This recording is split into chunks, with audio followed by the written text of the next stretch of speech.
Oke, Assalamualaikum warahmatullahi wabarakatuh. Ya, salam sejahtera.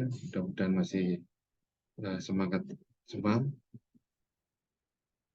untuk mengikuti kuliah tentang primary survey dan secondary survey. Izin saya share screen.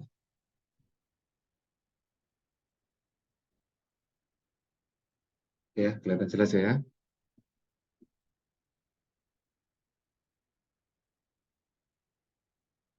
Jelas tuh.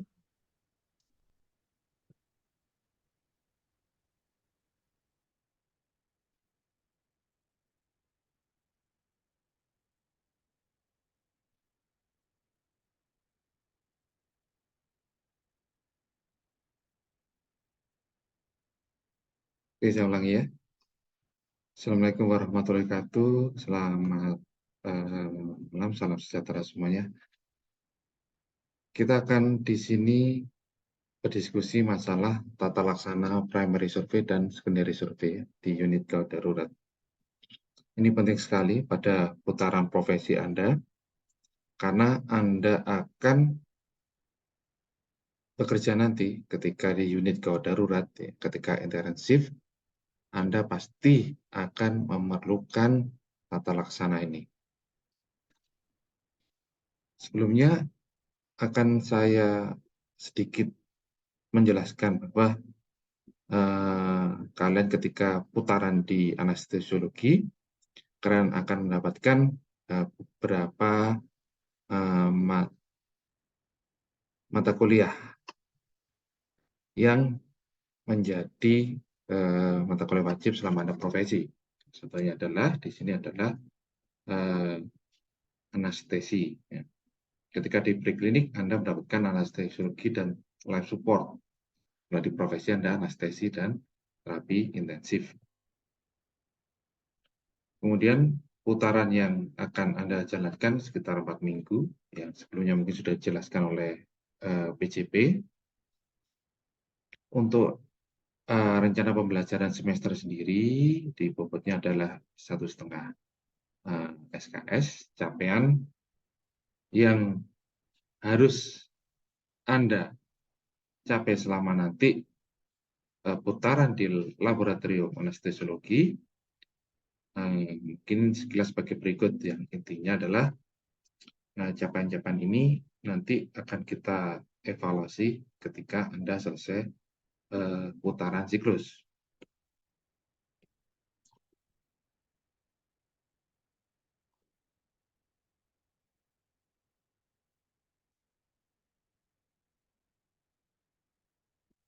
Untuk materi pembelajaran sendiri, di mana ada primary survey dan secondary survey, ada manajemen RW, ada manajemen breathing, manajemen sirkulasi, manajemen nyeri, special case for trauma, code blue, RJPO, terapi cairan, dan perioperatif. Ya. Nanti tolong dosennya masing-masing harap diingatkan oleh koordinator ya, karena rentang waktunya juga harus tepat. Karena banyaknya mungkin kegiatan juga libur. Prinsip capaian-capaiannya adalah Anda di sini nanti kita harapkan mempunyai pengetahuan ya dalam penanganan kegawat daruratan dalam layanan kesehatan. Akan ditunjang oleh keilmuan farmakologi, non-farmakologi, bagaimana perujukan, dan juga yang kita harapkan dari Anda mempunyai jiwa leader, kepemimpinan manajer dalam menghadapi situasi kegawat daruratan ya, dengan prinsip-prinsip pasien safety. Anda harus dapat melakukan manajemen pasien ya, jelas mulai dari anamnesa, penilaian fisik, penyusunan penunjang, diagnosis, mengelola tindakan komprehensif sebagai leader pada kondisi gawat darurat. Ini mungkin pustaka yang bisa mendukung, banyak yang dari klinikal anestesiologi ya, dan juga dapat ditambahkan buku Advanced Trauma Life Support. Kemudian Untuk primary survei dan secondary survei ini, kita beberapa kali akan melakukan tatap muka diskusi, terutama di morning report. Ya. Setelah Anda selesai siklus, Anda akan melakukan ujian akhir stase. Dan juga Anda mendapatkan tugas ilmiah. Ini tidak harus laporan kasus, dapat kita permudah dengan mungkin journal reading, mungkin referat, ya, segera dihubungi untuk pembimbingnya, minta judul. Ya. Kemudian juga ada ujian OSCE. Untuk topik ini, kegawat daruratan merupakan suatu hal yang harus segera ditangani. Ya. Kalian akan menjadi ujung tombak terhadap pelayanan kegawat daruratan. Ya. Penanganan yang terlambat akan menyebabkan kematian. Salah satu kematian paling banyak terjadi akibat adanya kasus-kasus trauma. Ya. Kita ikuti guideline HTLS. Ya. Kita lakukan initial assessment. Initial assessment terdiri dari primary survey dan secondary survey. Oke, apa itu primary survey? Primary survey adalah suatu penilaian manajemen awal pada pasien trauma. Ya.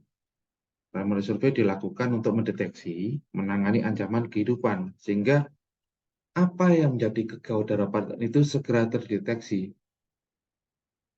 Terdiri dari apa saja, ya, yang selama ini Anda dapatkan di morning report, yaitu adanya airway management. Ya, hati-hati pada pasien trauma. Anda harus ingat pada adanya cedera servikal. Ya, oke. Untuk tanda-tanda cedera servikal, hati-hati pada pasien yang mengalami jejak di atas klavikula, tolong disuspek cedera servikal sampai tidak terbukti adanya cedera servikal. Ya. Sehingga ketika manajemen RW Anda wajib melakukan G-spine control. Breathing dan ventilasi. Pada B, pada C adalah sirkulasi dan hemorrhagic control. Pada disability, kita harus melakukan assessment neurologi secara cepat. Pada E adalah exposure atau environment control. Ya, akan kita jelaskan satu-satu. RW, ya, pada kuliah preklinik kalian pasti sudah mendapatkan. Ya, assessment-nya adalah dengan look, listen, and feel. Ya, look, listen, and feel. Ya. Look, listen, and feel. Apa itu look? Ya. Look, apa yang dilakukan look? Ya,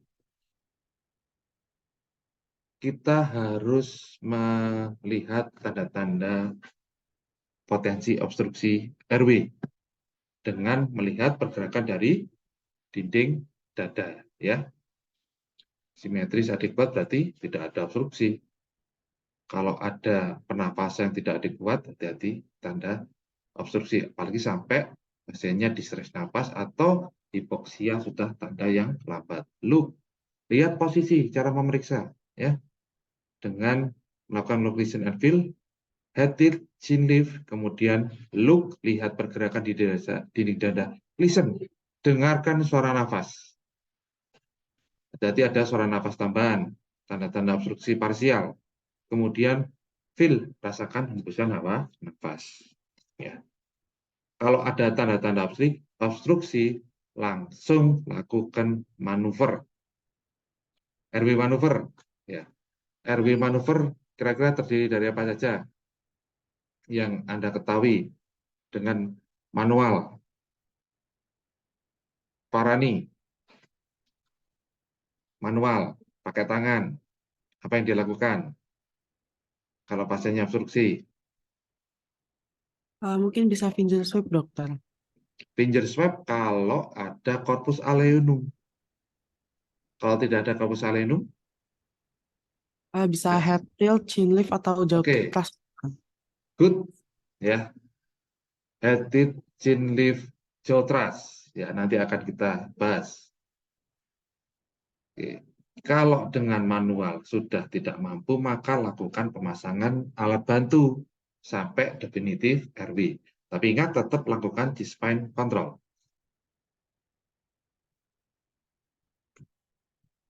Oke, RW manuver. Tadi Pak Rani sudah melakukan chin lift jaw thrust, head tilt. Ya.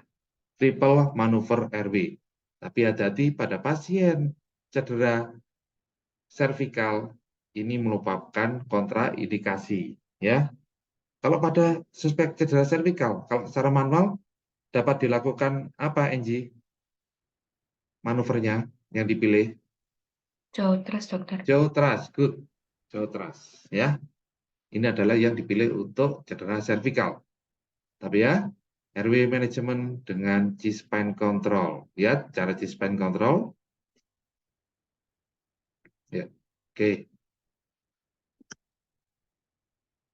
Kalau sudah melakukan manuver, kemudian akan dilanjutkan dengan pemasangan artificial RW.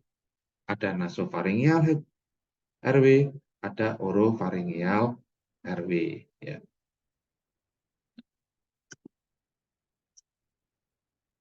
Orofaringeal RW ini nasofaringeal atau mayo. Sorry, orofaringeal atau mayo atau nasofaringeal ini adalah yang bentuknya cup. Pertama adalah mayo, ini yang paling sering digunakan. Lihat sebelah kanan itu ya, sebenarnya ada 3 ukuran ya. Warnanya hijau, apa aja? Justinus, yang kamu ketahui di Oka itu biasanya warnanya apa aja? Kuning ya, ada merah, kuning, hijau ya, jenis ya. Oke, ini ada perbedaan kapan kita menggunakan mayo, kapan menggunakan nasofaringeal ya. Di sini mayo akan merangsang refleks muntah karena itu tidak boleh pada GCS yang aktif. Itu di alert atau verbal respon atau GCS lebih dari 8. Kenapa? Kira-kira kalau dipasang pada pasien dengan kriteria GCS-nya tersebut di atas. Aisyah.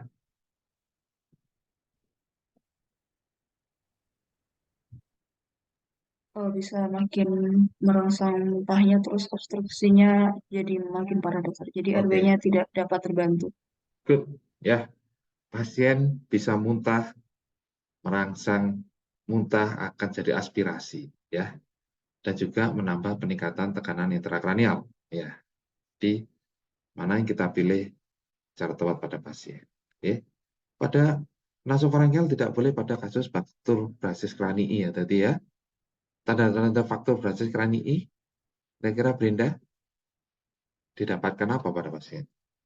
Ada rakun sign botol pada telinganya itu, yang belakang telinga ada lubang Oke, sign. ya, battle sign ya. Bisa juga ada rakun ice. Oke. Itu tadi pada RW ya. RW setelah Anda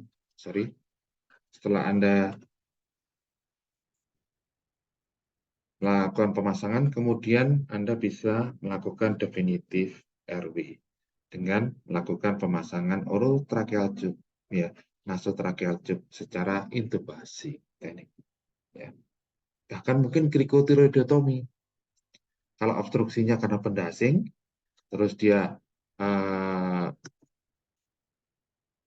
butuh dilakukan intubasi.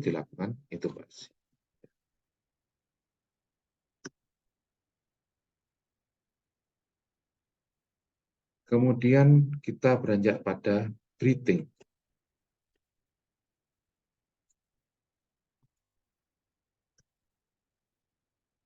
Ya, breathing sama. Pada breathing kita lakukan assessment dengan sama ini, look, listen, and feel. Ya, look, lihat laju pernafasan. Ya. Kemudian inspeksi pada torak. Ya. Cari adanya defisi trakea, distensi vena-vena leher, ekspansi toraknya bagaimana, simetris atau tidak. pemakaian otot-otot tambahan, adanya jejak di torak. Dilihat, inspeksi, look, listen, auskultasi, toraks bilateral sama apa tidak kanan kiri. Ya. Kemudian lakukan feel perkusi, ada redup atau hipersonor. Ya. Kira-kira paling banyak pada kasus-kasus trauma, breathing ini gangguannya diakibatkan apa?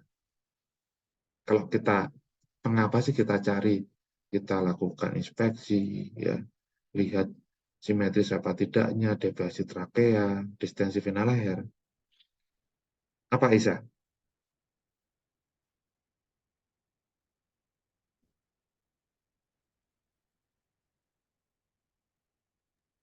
Brenda? Bisa Ya, Aisyah coba. bisa distress nafas dokter. Iya, karena apa? Biasanya pada kasus-kasus trauma. Mungkin ada pneumotoraks, dokter. Oke, pneumotorak ya. Oke. Pneumotorak, hematotorak ya. Oke. Kemudian pada breathing bagus, tension pneumotorak ya. Masif hematotorak ini dua kausatif yang sangat-sangat sering menyebabkan gangguan pernapasan. Apa yang dilakukan? Tension pneumotorak, kita lakukan needle thoracocentesis dan juga pemasangan chest tube. Ya. Berikan oksigenasi pada pasien apa yang paling baik Anda punya. Ini alat-alatnya, ada nasal prong, ada simple mask, ada NRBM, dan juga kalau butuh melakukan ventilasi, ada BVM, ada Jackson Race, ada ventilator. Ya, itu yang diperlukan dan diberikan. Kemudian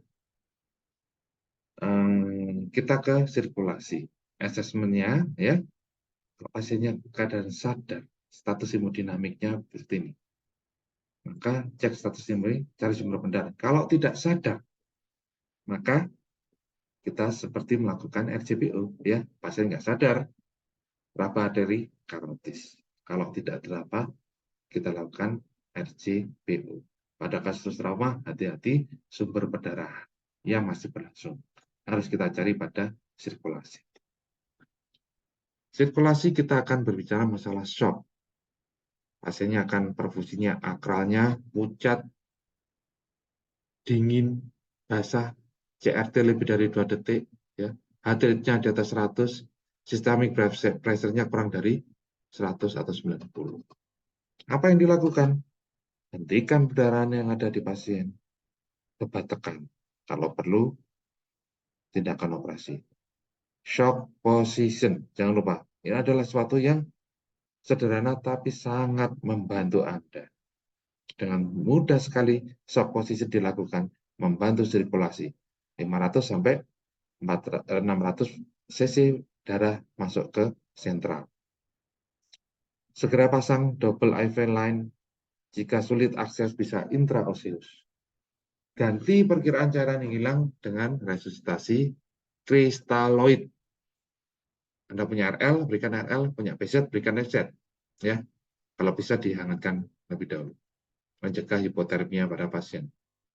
Bila hemodinamik tidak optimal baik, pertimbangkan untuk pemberian koloid dan darah.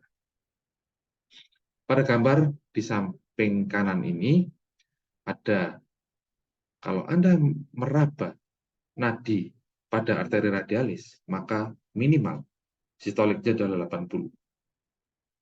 Arteri brachialis dan femoralis 70.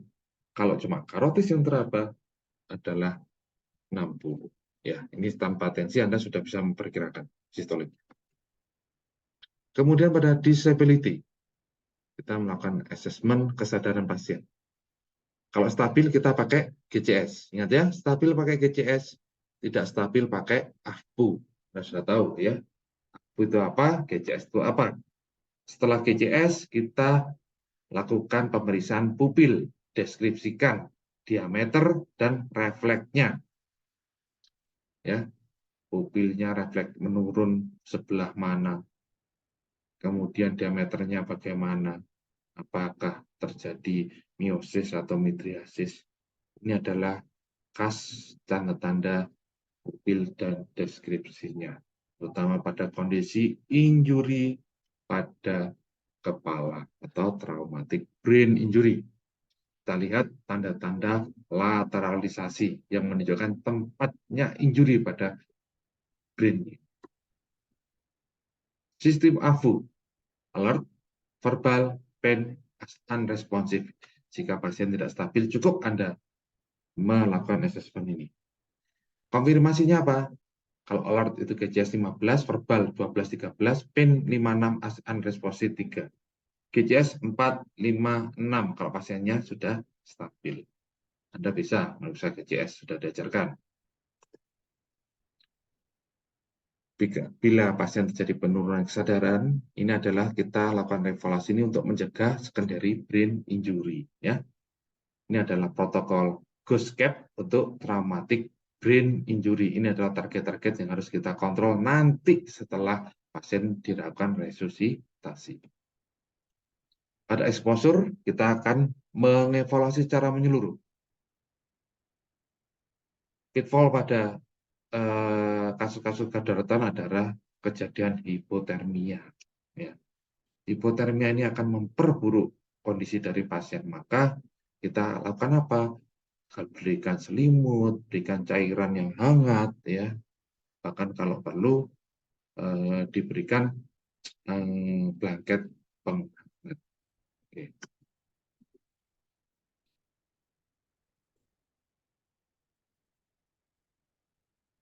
Ya, setelah kita lakukan primary survey tadi, maka ada beberapa pemeriksaan tambahan yang bisa digunakan. ECG, pulse oximetry, pemasangan kateter urin, kateter lambung, fototorak, dan USG FAST, yaitu Focus Assessment with Sonography in Trauma. Ya, berakhirlah sudah untuk primary survey. Ya, kita melakukan primary survey, pasien stabil, kita boleh lanjut ke secondary survey. Kalau tidak stabil, kita lakukan re-assessment dengan primary survey lagi dan tata laksananya. Oke, mungkin cukup jelas ya untuk primary survey, karena tiap hari nanti akan kita latih untuk itu ya, Anda semua.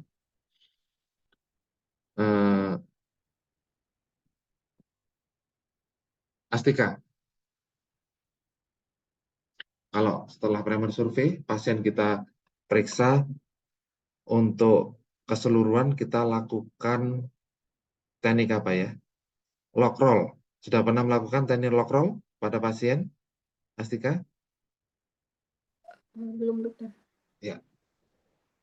Ya, ini teknik lock roll ya. Ini contohnya ya. 2 orang sampai 3 orang memegang di samping. Ini lihat tangannya caranya. Kemudian 1 chest span control. Kemudian pasien dimiringkan. Dilihat belakangnya, bagian belakang. Ini terutama pada vertebranya. Pelvis. Adakah ada jejas di belakang torak? Itu contoh teknik lock roll. Oke, kita masuk ke secondary survey. Secondary survey dimulai setelah primary survey. Ya.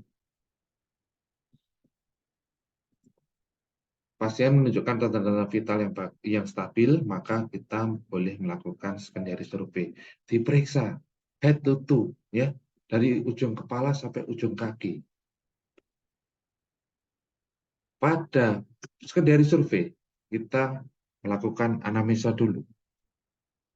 Riwayat pemeriksaan fisik, tambahan pada secondary survey, definitive care, ini adalah rangkaian secondary survey. Riwayat, pasti ya. Tiap pagi Anda juga melaporkan ini kan, ampel, ya. Alergi, medikasi, obat yang digunakan saat ini, previous medical history atau penyakit masa lalu, last meal, makanan yang terakhir, kapan makan terakhir, kapan makan minum terakhir, ya, event, peristiwa atau lingkungan yang terkait cedera. Setelah ampel dilaksanakan, Anda melakukan pemeriksaan fisik head to toe, kepala, maxillofacial, cervical leher, dan dada turun lagi ke abdomen pelvis, periksa lebih lanjut di perineum, rektum, dan vagina, sistem muskuloskeletal ekstremitas, dan sistem neurologi. Kepala, ya, ini akan saya sebutkan sering-sering aja, ya. Pada kepala, ini adalah paling sering itu adanya memar, jejas, fraktur, cari ya, edema di sekitar mata, ya, luka di mata dilihat, ya. Hati-hati, tadi benar bukti fraktur basis kranii, maka NGT tidak boleh dimasukkan lewat apa? Evelyn, kalau ada fraktur basis kranii,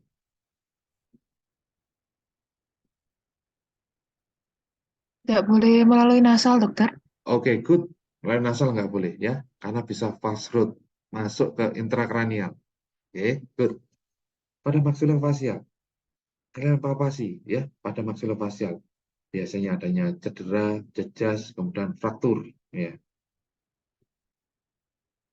Juga hati-hati, obstruksi jalan nafas paling banyak disebabkan karena maksilofacial, perdarahan.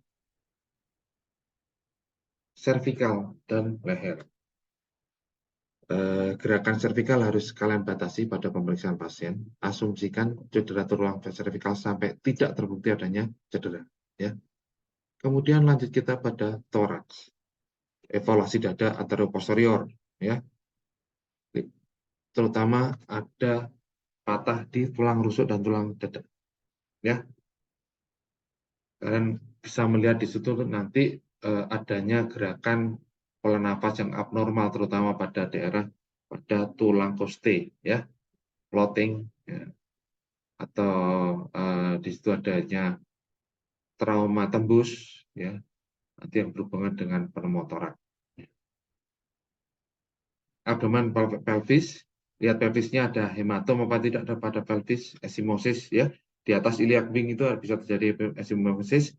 Pada pubis, labia, dan skrotum, kalau kemerahan, hematom, hati-hati, ada darah di dalam pelvis.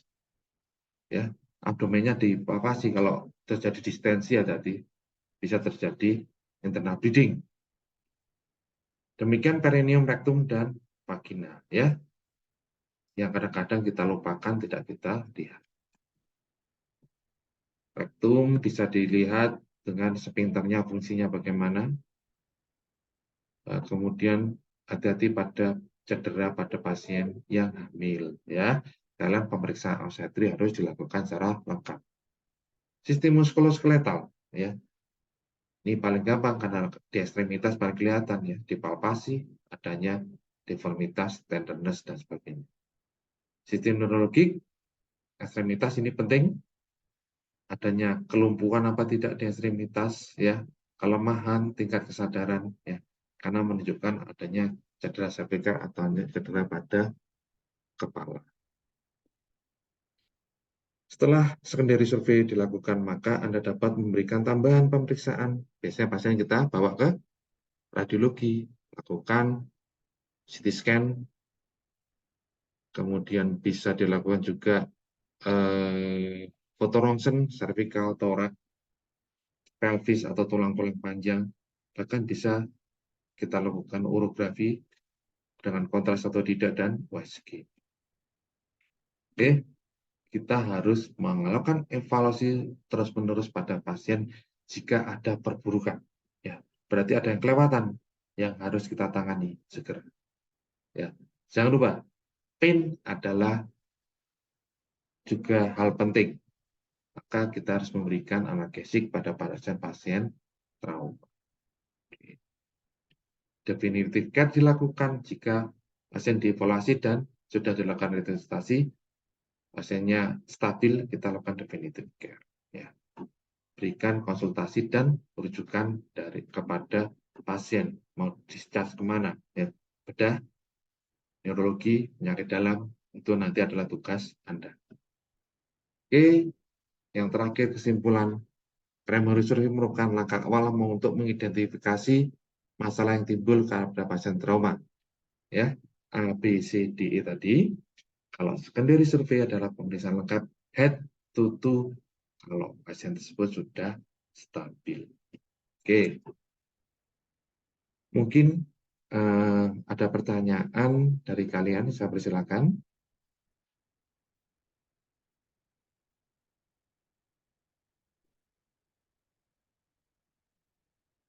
Ya, silakan. Ya, Angie, eh, silakan. ya dokter. Izin bertanya dokter, Ya, terkait tadi di primary survey yang breathing itu untuk bantu nafasnya ada yang BVM dan juga Jackson Race.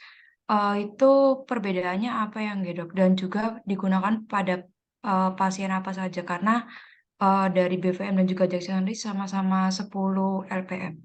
oke, good. Ya, ini yang Masih. paling sering kita salah menggunakan alat, ya. Nanti harap adik-adik sekalian untuk mengetahui fungsi dari ini, ya. BVM, back valve. Ini ada back, ya, ada valve, ya. Apa bedanya dengan Jackson Race? Jackson Race ada back dok, ada back, ada max, ya. BVM, back valve max, ini backnya, ya. Ini balon, ya. Ini nggak ada katupnya di sini, ya. Kalau ini ada katup atau valve-nya, bedanya di situ. Apa fungsinya? Kalau Anda mengambil alat BVM, kemudian dicolokkan kepada sumber oksigen, maka BVM ini tidak akan bisa memberikan aliran oksigen bebas karena ada valve-nya. Valve itu akan terbuka jika Anda memencet, ya, back-nya. Ya, kalau back-nya Anda pencet, dia bisa mengeluarkan oksigen, ya. Jadi membantu dengan tangan gini, ya.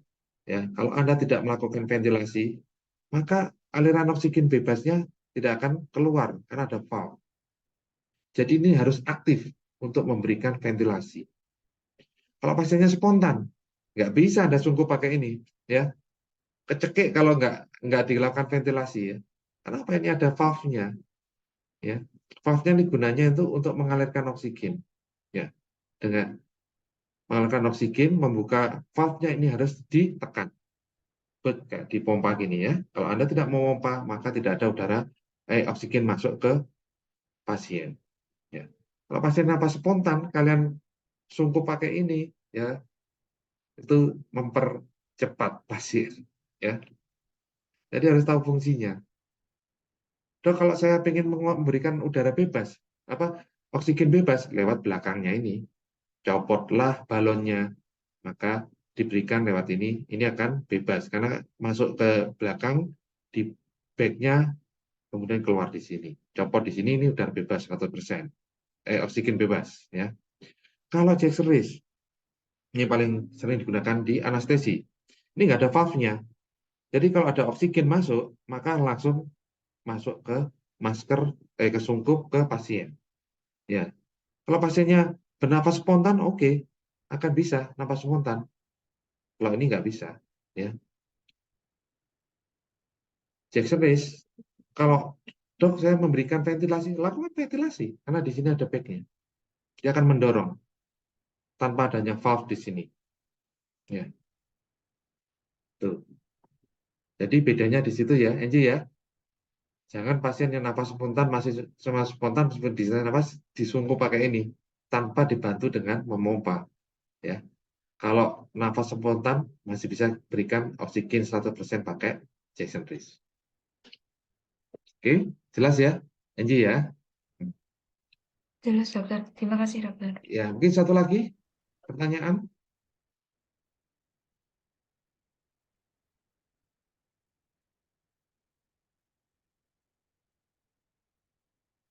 Evelyn. Ya, permisi dokter. Terima kasih Ya. banyak atas kesempatannya. Saya izin bertanya dokter. Kemarin saya tahu kalau penurunan kesadaran itu kan harus dilakukan pemeriksaan untuk menyingkirkan penyebab ekstrakranial sama intrakranial ya dokter. Oke. Nah, untuk penyebab penurunan kesadaran ini kan berarti dilakukan di primary survey. Ya. Umumnya pemeriksaan yang bisa dilakukan secara cepat untuk menyingkirkan penyebab ekstrakranial itu seperti apa ya, dokter? Oke, good.